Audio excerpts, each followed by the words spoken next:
세상은 숫자를 가지고 일희일비합니다. 지난해 말에 저희 교회 그 유튜브 구독자 수를 보니까 980명이 나왔어요. 그래서 제가 우리 실버의 회장님에게 특별히 부탁을 했습니다. 20명만 좀 채워주십시오. 그러면 1000명이 될 것 같습니다. 근데 의리가 있어요. 의리가 있어가지고 바로 그 숫자를 채우셨습니다. 1000명이 넘으면 우리 자체적으로 뭔가를 할 수 있다고 그래서 1000명을 채웠는데 1000명이 넘어도 할 수 있는 건 없더라고요. 유튜브에 여러분들이 좋아요, 싫어요 숫자가 나오지 않습니다. 언제부턴가 그것을 막은 이유가 뭐냐면 이단들이 들어와요. 그래서 어쩔 수 없이 막았습니다. 하지만 우리 유튜브 홈페이지에 들어가면 좋아요, 싫어요 숫자가 나옵니다. 그런데 초지일관하게 싫어요를 하시는 한 분이 계세요. 누군지는 몰라요. 그래서 제가 많이 고민했어요. 어떤 날은 참 심각하게 고민했습니다. 왜 싫어할까? 나 오늘 정말 열심히 설교했는데 싫어요. 그래서 싫으면 안 들어오면 되는데 그러다가 회개했습니다. 싫어하는 것도 관심이다. 그렇게 느꼈어요. 여러분, 숫자를 세는 건 사람을 바보로 만듭니다.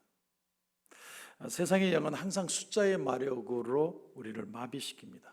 세상은 항상 숫자를 세면서 서로를 비교하게 만들죠. 우리가 초등학교 때 방학이 되면 성적표를 줘요.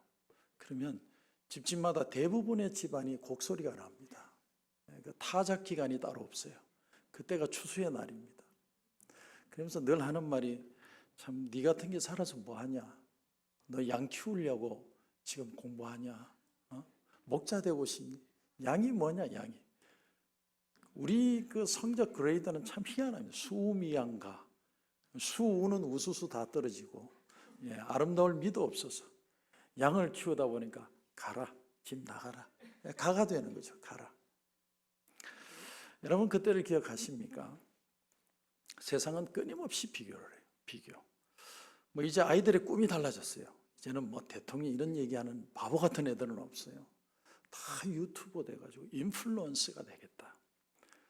지난번에 어떤 드라마를 잠깐 봤더니 유튜브가 딱 1시간으로 축약해서 드라마를 보여주잖아요. 저 그런 거 참 좋아하는데 어떤 유튜버가 100만 유튜버예요.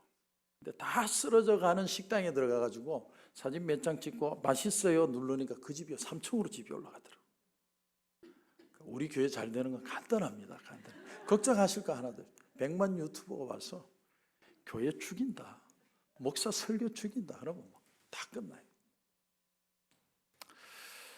우리는 매일같이 좋은 컨텐츠가 우리 가운데 계속되기를 확산되기를 기뻐하는 게 아니라 구독자 수, 팔로워 수, 클릭 횟수 그게 온 신경이 가 있습니다.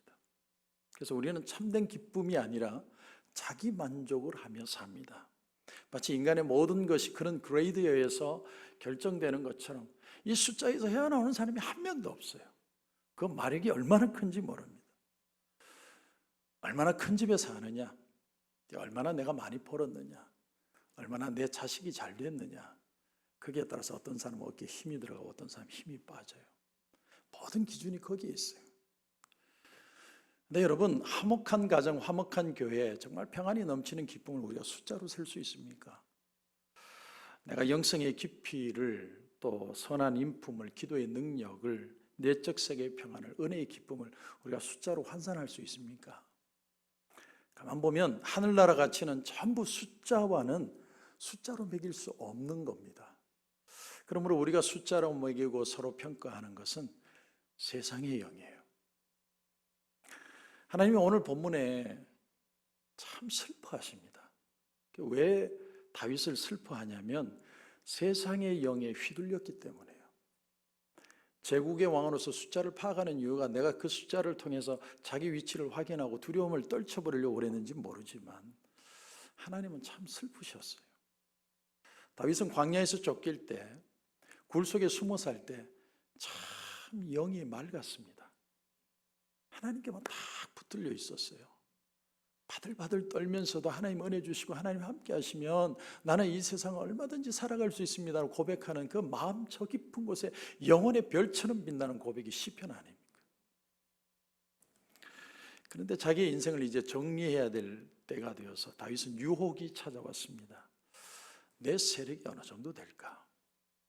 크기의 우상에 함몰되고 있습니다. 여러분, 모든 죄가 그래요. 모든 죄가. 여러분, 하나님이 놔버리시면 마치 뭐와 같으냐면, 제가 대학 다닐 때는 수업은 반밖에 안 한 것 같아요. 맨날 나가서 데모. 근데 이제 전경들이 최루탄을 쏘는데, 최루탄 중에 하나가 마지막에 쏘는 게 뭐냐면 지랄탄이라는 게 있었어요. 지랄탄. 왜 지랄탄이냐면 이게 쏘이 지 맘대로 날아가는 지 맘대로. 야, 지랄탄은 피할 수가 없어요. 근데 하나님이 마치 우리 인생이 그런 것 같아요. 하나님이 놔버리면 자기 가고 싶은 대로 다 가버려요. 하고 싶은 대로 다 해요. 그래서 우리가 하나님 앞에 정말 기도해야 될 게 뭐냐면, 하나님, 내가 침 삼키는 순간에도 하나님의 은혜가 떠나지 않게 해주시옵소서. 여러분, 목사도 별 수 없습니다. 뭐 목사라고 대단합니까? 누구를 막론하고 사람은 믿을 존재가 아니에요. 사람은 사랑할 대상이지 믿을 대상이 아닙니다. 저는 그 사실을 굳게 믿습니다. 왜 하나님이 이 다윗의 마지막 세월에 이렇게 참 기맥힌 얼룩을 요가 없이 드러냈을까? 이게 인간이라는 거예요. 인간은 다 똑같다는 걸 보여주시기 위해서입니다. 좀 폼나게 다윗 인생 마지막을 좀 잘 멋지게 마무리하면 얼마나 좋겠습니까? 근데 하나님은 우리에게 뭘 가르쳐 주냐면, 우리 인생의 마지막 남는 건 주님만 남아요. 주님만. 나는 간 곳 없고 오로지 주님만 내 속에 남게 하여 주시옵소서. 그래서 오늘 말씀 여러분 1절을 보시면, 사단이 일어나 이스라엘을 대적하고 다윗을 충동하여 이스라엘을 계수하게 하니라. 이 본문을 보면 꼭 이 사단이 충동을 일으킨 것처럼 보여요. 야, 네 군인 숫자가 얼마 되는지 한번 봐봐. 네 파워가 얼마나 큰지 사람들한테 보여줘. 이렇게 표현하는 것 같아요. 근데 같은 내용을 다루는 사무엘하 24장을 보면 1절이 이렇게 되어 있습니다. 여호와께서 다시 이스라엘을 향하여 진노하사 그들을 치시려고 다윗을 격동시키사 가서 이스라엘과 유다의 인구를 조사하라 하신지라. 여기 격동시키사라는 말은 히브리어로 감정적으로 확 충동했다 이런 뜻이에요. 그러니까 다윗이 심사숙고해서 결론을 내린 게 아니고 순간적으로 확 드는 어떤 생각에 확 대답을 했다는 겁니다. 그러면 하나님이 이렇게 격동시키는 분이냐? 여러분, 하나님이 우리의 마음을 막 격동시키셔서 무언가 사고치게 만드시는 분입니까? 그래서 여기 사단이 이 다윗을 충동했다는 말씀과 하나님이 치시려고 다윗을 격동했다는 말씀을 종합해서 보면 이런 겁니다. 아무 죄 없는 다윗을 하나님이 치시려고 그런 게 아니고, 마음의 교만의 충동에 사로잡힌 다윗이 마귀에 휘둘려서 어떤 일을 저지르려고 할 때 내버려 두셨다. 그냥 그렇게 하도록 바로 놔두셨다.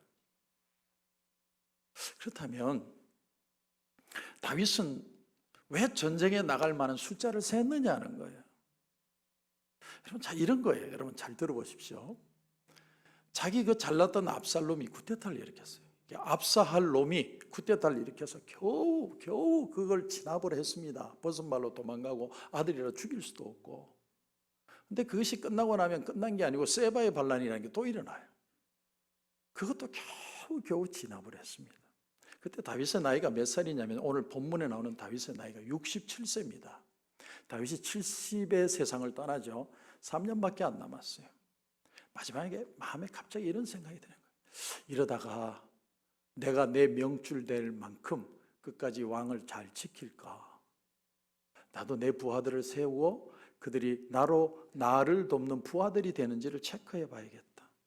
자기의 다윗의 위상도 세우고 두려움에서 자유하기 위해서 숫자를 센 것이 아닐까. 그런데 지금 이 시점에서 이런 전국적인 인구 조사는 보통 힘든 일이 아니에요. 여러분, 민수기에서도 숫자를 세지만 그때는 광야에서 같이 몰려 다닐 때고, 지금은 단에서 부엘세바까지 쫙 다 퍼져 있는데 동민 여러분 나오세요. 텐트 쳐놓고 막 부르짖으면 아침에 오는 사람, 밤에 오는 사람 막 천지 차이죠. 뭐 사인을 받았는지 어땠는지 모르지만 그거 다 하려니까 10개월이 걸리는 거예요. 얼마나 돈 낭비, 시간 낭비, 인력 낭비, 이런 낭비가 어디 있습니까? 그래서 이 다윗의 총사령관이었던 요압이 3절에 보면 이렇게 표현을 합니다. 요압이 이르되 여호와께서 그 백성을 지금보다 100배나 더 하시기를 원하나이다. 내 주 왕이여, 이 백성이 다 주의 종이 아닙니까? 부르면 다 올 사람인데 주님께서 어째서 이 일을 명하시나이까? 어찌하여 이스라엘이 범죄하게 하시나이까? 성경에 나오는 요압의 말 중에 유일하게 옳은 말이에요. 이 사람은 뜨거운 감자 같은 사람이에요. 뱉을 수도 없고 담을 수도 없는 사람이에요. 충동적이고 의심도 많고 군대를 자기가 장악하려고 그러고 왕을 컨트롤 하려는 사람. 그런데 그 요압이 보기에도 이건 틀렸다는 거예요. 요압도 보기에 아닌 것을 다윗은 깨닫지를 못해요. 왜? 세상의 영에 이미 사로잡혀 있어요. 그래서 인구 조사를 하는 거예요. 여러분 오늘 5절 이하에 보면 요압이 백성의 수요를 다윗에게 보고하니 이스라엘 중에 칼을 뺄 만한 자가 110만 명이요 유다 중에 칼을 뺄 만한 자가 47만 명이라. 요압이 왕의 명령을 마땅치 않게 여겨 레위와 베냐민 사람은 계수하지 아니하였더라. 요압이 왕의 명령이 떨어졌는데 그게 마음에 안 드는 거예요. 그래서 레위와 베냐민 지파를 뺐는데도 이스라엘에 칼 뺄 만한 사람이 100만 명이 넘었다니까요. 110만 명, 유다가 47만 명이에요. 근데 같은 내용을 사무엘하 24장에도 거의 똑같이 하는데 거기는 이스라엘이 80만이고 유다가 50만으로 나와요. 왜 차이 나냐? 또 이런 걸로 시험 드는 분들이 꼭 있습니다. 그래서 학자들은 이렇게도 설명을 합니다. 이미 기존에 있던 27만은 빼고 숫자를 아마 셌지 않았을까. 어쨌든 현재 27만 명 빼고 지금 앞으로 군사가 될 수 있는 사람들, 칼들 만한 사람들 다 따져보니까 130명이라는 거예요. 다윗은 모든 이스라엘 백성들을 하나님의 백성이 아니라 자기 군사로 착각하기 시작해요. 하나님의 말씀으로 그들을 변화시키려는 사람들이 아니라 나를 위해 전쟁에서 죽어줄 사람들로 숫자를 세기 시작해요. 근데 여러분 보세요. 이때까지 이스라엘이 이긴 게 이스라엘의 힘으로 이긴 적이 있나요? 군사 한 명도 없을 때 최첨단의 무기를 가졌던 애국 군대가 홍해에 다 수장이 됩니다. 그런가 하면 이 블레셋의 기마병 전차부대가 막 쳐들어왔을 때 다윗은요 말 타고 싸운 게 아니에요. 그는 평생을 걸어다니면서 싸웠습니다. 그런데도 하나님은 백전백승하게 만들어주셨어요. 왜? 하나님이 이기게 하셨으니까. 그래서 하나님이 그 인구 센서를 제대로 끝나지 못하게 하십니다. 그리고 이스라엘의 역사에도 기록이 되지 않아요. 그리고 하나님께서 다윗의 마음을 압박하십니다. 오늘 말씀에 7절 이하에 보면 하나님이 이 일을 악하게 여기사 이스라엘을 치심해 다윗이 하나님께 아뢰되 내가 이 일을 행함으로 큰 죄를 범하였나이다. 이제 간구하옵나니 종의 죄를 용서하여 주옵소서. 내가 심히 미련하게 행하였나이다. 사람이 한번 마음이 미련해지니까 10달을 버틴 거예요. 여러분 은혜 안 받고도 교회 잘 다닐 수 있어요. 내 마음이 아무 기쁨도 없는데 얼마든지 교회 일 열심히 할 수 있습니다. 하나님이 그걸 깨닫게 하시는 거예요. 여기에 병행 구절인 사무엘하 24장 10절에 보면 한 구절이 애드되어 있어요. 이런 구절입니다. 다윗이 백성을 조사한 후에 그의 마음에 자책하고라는 말 다음에 다윗이 여호와께 아뢰되 내가 이 일을 행함으로 큰 죄를 범하였나이다. 자책한다는 단어의 뜻이 뭐냐면 때린다는 뜻이 때린다. 누구를 때리냐면 자기를 때리는 거예요. 여러분 사울과 다윗의 차이가 뭔 줄 아세요? 사울은 남을 때렸고요. 다윗은 자기 자신을 때릴 줄 아는 사람이었어요. 하나님의 마음에 합한 자와 그렇지 않은 자의 차이가 뭐냐면 자기를 돌아볼 줄 아는 사람, 자기를 칠 줄 아는 사람, 자기를 때릴 줄 아는 사람. 신앙은 내가 나를 때릴 줄 아는 힘이에요. 내가 잘못 가고 있을 때 나 자신을 자책할 수 있느냐. 성령은 우리에게 늘 부담을 주세요. 성령은 우리를 떠나지 않습니다. 근데 내 마음에 부담을 줄 때 애써 모른 척하고 기쁘지 않아도 할렐루야 그러고 그렇게 사는 게 아니라 하나님 앞에 주시는 부담을 따라서 돌아올 수 있는 능력, 그게 바로 신앙의 능력입니다. 다윗은 비록 10달 동안 욕망 속에 있었지만 그것을 깨닫는 순간에 자책할 줄 알았더니, 하나님이 가장 기뻐하신 게 뭐냐면 다윗이 그 타이밍에, 바로 그 타이밍에 지적을 받을 때 하나님, 제가 잘못했습니다. 이게 쉬운 줄 아세요? 목사 정도 되면요, 성도가 많으면 많을수록 잘못했다는 말하기 정말 힘듭니다. 자리가 사람을 만드는 거거든요.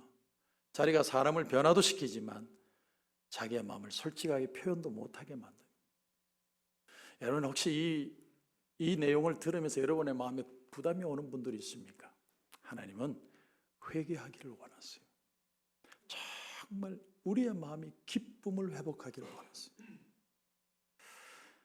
하지만 여러분, 죄의 대가는 치러야 됩니다. 회개한다고 죄의 대가가 없어지는 게 아니에요. 고통스러운 선택이 옵니다. 오늘 9절 이하에 보니까 여호와께서 다윗의 선견자 갓에게 말씀하여 이르시되, 가서 다윗에게 말하여 이르기를, 여호와의 말씀이 내가 내게 3가지를 내어 놓으리니 그 중에 하나를 내가 택하라. 내가 그것을 내게 행하리라 하셨다 하라 하신지라.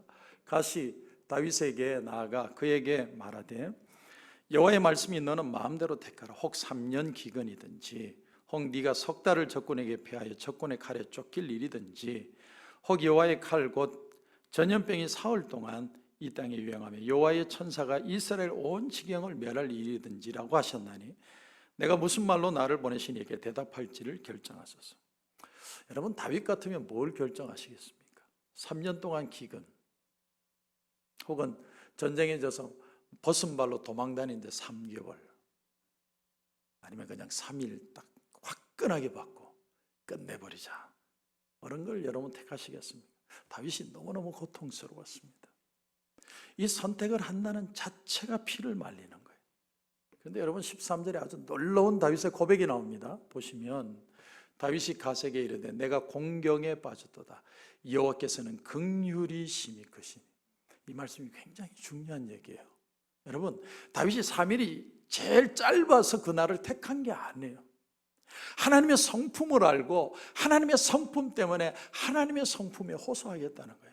우리 하나님은 어떤 하나님이냐? 우리를 치시면서도 긍휼히 여기시고 불쌍히 여기셔서 끝까지 때리지 않는 분이 하나님이라는 걸 깨달았다는 거예요. 그래서 하나님은 긍휼이 크시니 내가 그의 손에 빠지고 사람의 손에 빠지지 않기를 원하나이다. 다윗이 이렇게 고백합니다. 심판이 시작되었어요.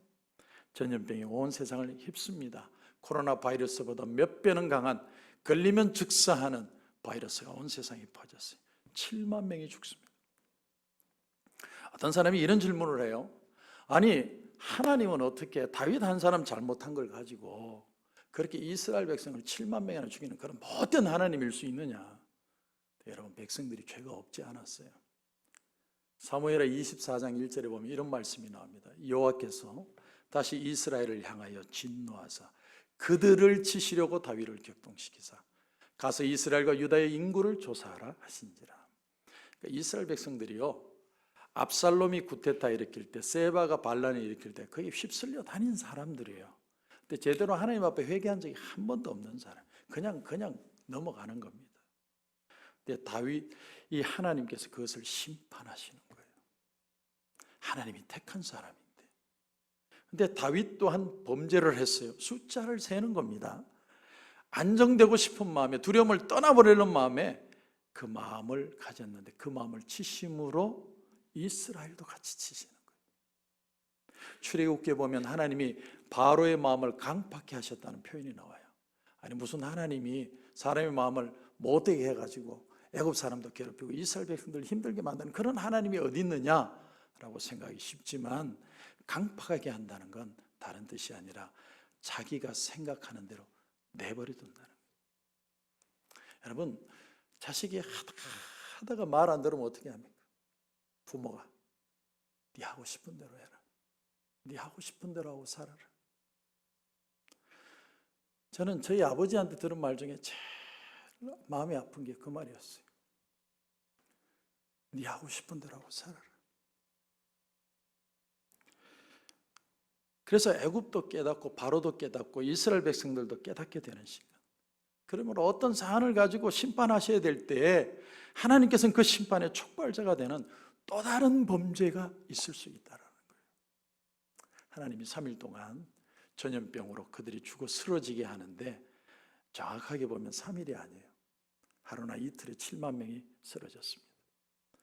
근데 진짜 문제는 이게 아니에요. 진짜 문제는 15절입니다. 15절 보시면 하나님이 예루살렘을 멸하러 천사를 보내셨더니, 그러니까 아직 예루살렘은 치지도 않았어요. 그 주변에 도시 쳤는데 벌써 7만 명이 죽었다니까요.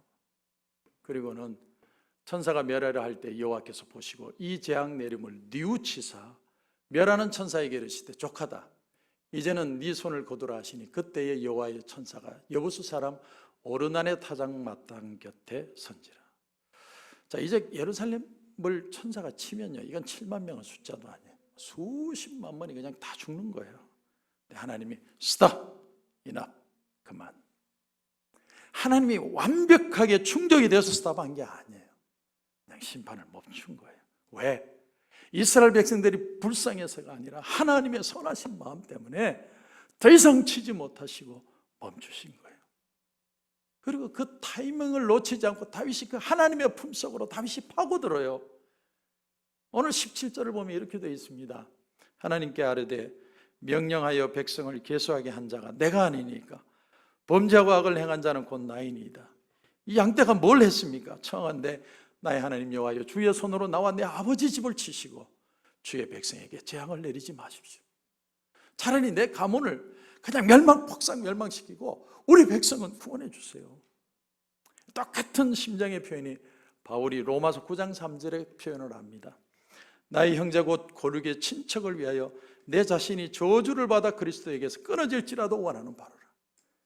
여러분, 이게 무슨 말인 줄 아세요? 나 천국 안 가도 된다는 거예요. 우리 백성들은 불쌍히 여겨 주십시오, 하나님. 이게 리더예요. 이런 사람이 리더입니다. 여러분은 여러분의 가정의 자녀와 여러분의 가족을 위해서 절박한 심정으로 기도하고 계십니다. 이 교회와 이 코로나 지역을 위해서 정말 간절한 마음으로 한번 기도해 보신 적이 있었어요. 내 두고 온 조국과 이 미국 땅을 위해서 정말 눈물 흘리며 가슴을 치며 이들을 회복해 시켜달라고 기도하신 적이 있습니다. 하나님은요, 그 한 사람 찾습니다. 그 한 사람. 그런 사람이 없어요.